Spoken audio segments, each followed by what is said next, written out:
Pada 19 Mei 2025, tekanan dunia akhirnya memaksa Israel untuk membuka sedikit celah. 5 truk bantuan kemanusiaan yang membawa makanan bayi dan kebutuhan dasar lainnya diizinkan masuk melalui penyeberangan Karem Shalom. Tak lama setelahnya, 83 truk bantuan masuk dan gelombang bantuan mulai semakin banyak masuk ke Israel. Tentu ini bukan karena Israel baik. Kita nggak akan juga mengatakan makasih Israel, di mana sebaliknya, dibukanya pintu masuk ke jalur Gaza tak terlepas dari tekanan dunia yang bersatu untuk warga Palestina di jalur Gaza. Ya, dunia bersatu, bahkan negara-negara sekutu Israel yang sebelumnya membela Israel seperti Inggris, Prancis, dan Kanada, kini sudah berbalik arah. Sebuah hal yang kemudian menempatkan Netanyahu dalam posisi sulit, sehingga mau tidak mau membuka blokade agar bantuan bisa masuk ke jalur Gaza. Tentu ini adalah momentum di mana jika dunia bersatu, maka Israel bisa dikalahkan untuk hengkang dari jalur Gaza.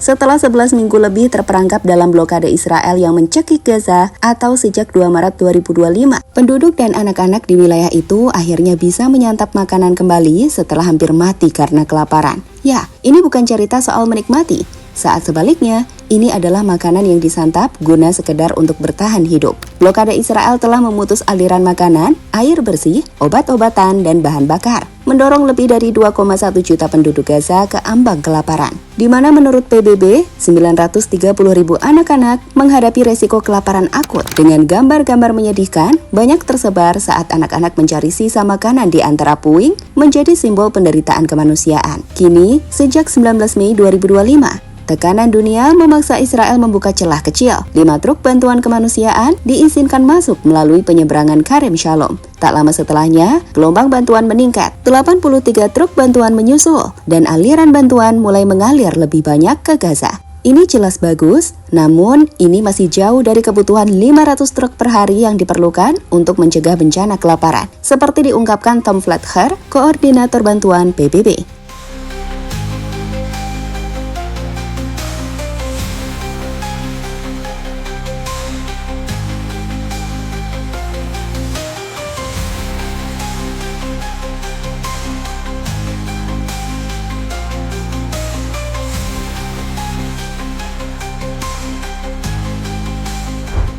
Meski begitu, masuknya bantuan ini menjadi secercah harapan bagi warga Gaza. Tapi jangan salah sangka, dibukanya akses bantuan ini bukan karena kebaikan hati Israel. Sebaliknya, ini adalah hasil dari tekanan dunia yang bersatu untuk mendukung rakyat Palestina di Gaza.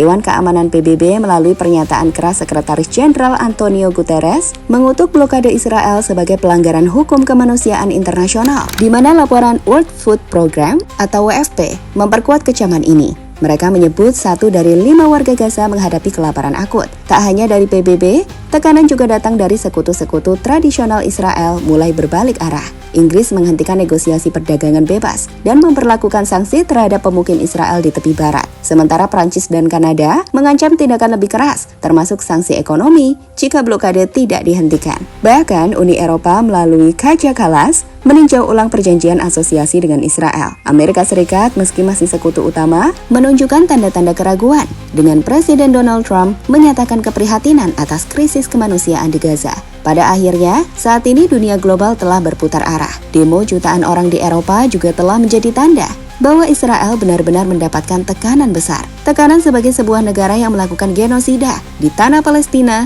dunia menegaskan bahwa penolakan Israel terhadap bantuan kemanusiaan adalah tidak dapat diterima dan melanggar hukum internasional.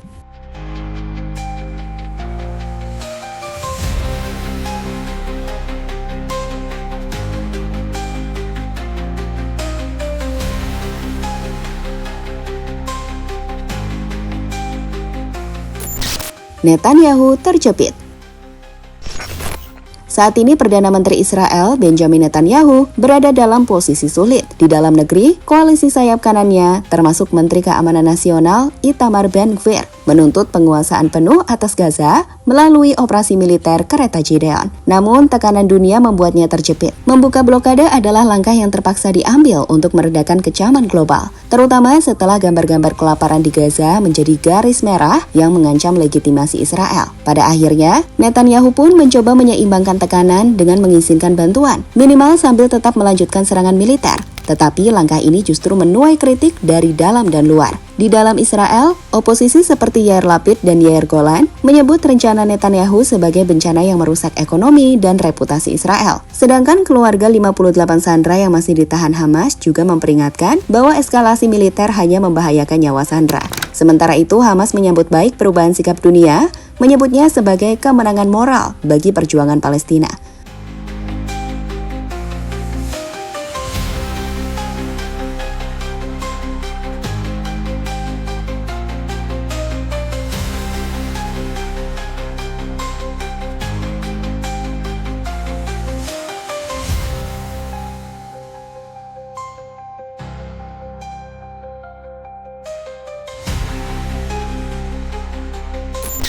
Momentum mengusir Israel dari Gaza. Krisis kemanusiaan di Gaza dan perubahan sikap dunia yang terjadi saat ini, terkhusus saat negara-negara yang selama ini jadi sekutu Israel, telah berbalik arah untuk melawan. Dapat dikatakan telah menciptakan momentum yang belum pernah terjadi sebelumnya untuk menekan Israel. PBB, melalui laporan-laporan dari WFP dan WHO, telah menyerukan penghentian segera blokade dan serangan militer. Sementara Human Rights Watch bahkan menyebut rencana Israel untuk menggusur penduduk Gaza dan menghancurkan infrastruktur sipil sebagai eskalasi mengerikan dari kejahatan terhadap kemanusiaan dan tindakan genosida. Sekarang, dunia harus bertindak lebih tegas. Sanksi yang lebih luas, termasuk embargo senjata dan suspensi perjanjian bilateral, perlu dipertimbangkan untuk memaksa Israel mematuhi hukum internasional. Inggris, Prancis, dan Kanada telah menunjukkan langkah awal dengan ancaman sanksi dan penghentian kerjasama ekonomi. Uni Eropa juga sedang meninjau hubungannya dengan Israel, di mana dalam hal ini, meski belum maksimal, dapat dikatakan sebagai sebuah langkah yang bisa melemahkan posisi Israel secara diplomatik. Israel juga takut kok kalau ditinggal negara sekutu, di mana momentum ini juga harus dimanfaatkan untuk menuntut Israel menarik pasukannya dari Gaza dan mengakhiri pendudukan.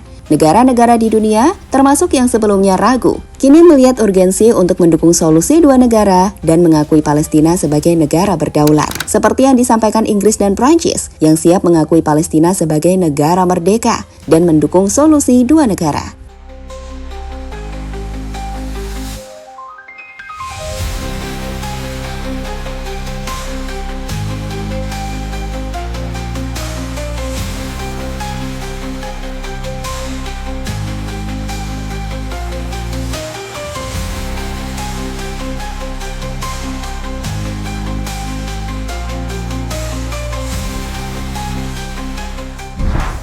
Saat ini sendiri, Israel masih menyerang Gaza, baik menggunakan serangan udara maupun darat. Laporan terbaru dari Al Jazeera bahkan menyebutkan bahwa serangan Israel menewaskan 85 orang di Gaza, sementara kematian akibat kelaparan melanda 29 orang per 23 Mei hari ini. Sementara PBB juga menyebut jika serangan Israel ke berbagai fasilitas penting layaknya rumah sakit terus terjadi. Memang Israel telah memperbolehkan bantuan masuk, tapi di sisi lain mereka juga terus menyerang. Artinya, tekanan dunia mungkin telah memberikan dampak, tapi masalahnya itu belum cukup. Dunia harus benar-benar memberikan sanksi ke Israel, melemahkan mereka, dan itu harus dilakukan segera. Dunia tidak boleh tutup mata dan tak berbuat apa-apa menyaksikan genosida dari aksi pelanggaran hukum internasional yang dilakukan Israel.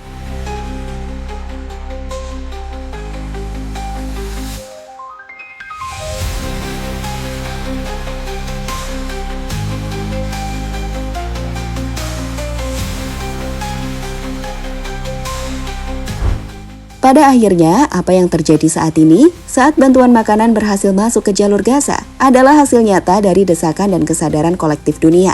Dunia telah menunjukkan bahwa jika bersatu, bahkan kekuatan seperti Israel pun bisa dipaksa mundur, meski hanya satu langkah kecil. Namun langkah ini tak cukup, satu celah bantuan tidak akan menembus 11 minggu penderitaan. Tidak akan menghapus trauma anak-anak Gaza yang mencari remah makanan di reruntuhan, dan tidak akan menghidupkan kembali mereka yang wafat karena kelaparan. Saat dunia telah menyaksikan secara langsung bagaimana blokade dan agresi brutal mengarah pada genosida diam-diam, maka tidak ada lagi ruang untuk netralitas kosong. Tidak cukup hanya prihatin, tidak cukup hanya mengutuk. Sekarang adalah waktunya untuk bertindak. Dunia harus melanjutkan tekanan, bukan hanya dengan kata-kata, tapi dengan langkah konkret, sanksi ekonomi, embargo militer, pemutusan hubungan diplomatik, dan dukungan penuh terhadap pengakuan Palestina sebagai negara merdeka. Netanyahu sedang terpojok. Sekutu-sekutunya mulai meninggalkannya. Legitimasi Israel di mata dunia mulai runtuh. Ini adalah momentum bersejarah yang tidak boleh disia-siakan. Jika dunia terus bersatu, maka bukan hanya bantuan yang akan menembus Gaza, tapi juga keadilan. Dan pada hari itu,